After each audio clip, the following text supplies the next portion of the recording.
আসসালামু আলাইকুম। ওয়ালাইকুম সালাম। কেমন আছেন? ভালো আছেন না? হ্যাঁ ভালো আছি। কয় বিঘা জমির চাষ করছেন এবার ক্ষীরার চাষ? 1 বিঘা জমি চাষ করছি। 1 বিঘা খরচ কেমন হয়েছিল? 50,000 টাকা মতন।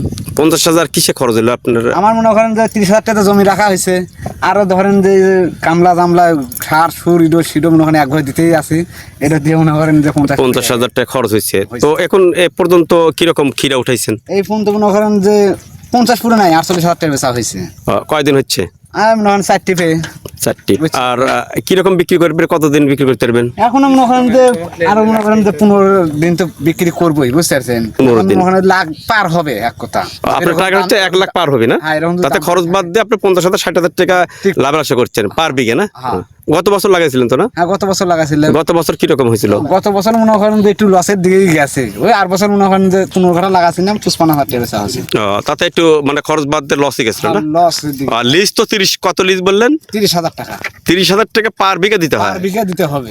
এই 30,000 টাকা দেওয়ার পরে কি কি করবেন? এখানে চাষ করবেন কি কি? হ্যাঁ, তারপর মনে করেন এই জমিগুনা চাষগুনা তুলে ক্ষীরা শেষ করার পর বুঝতেছেন ধান লাগাবো, কি ভুট্টা লাগাবো, কি পাট। তার মানে 1 বছরের জন্য আপনি লিজ এক দিচ্ছেন না? বছরের জন্য 30,000 টাকা। এক বছরে মনে করেন গাছ চড়ে আসা জমি। কি নাম আপনার? নাম কি? আমার নাম হারুন রশিদ। কোথা গ্রাম? ঠেঙ্গা ফাকুরিয়া। আচ্ছা, কোথায় বিক্রি করেন এই মাল?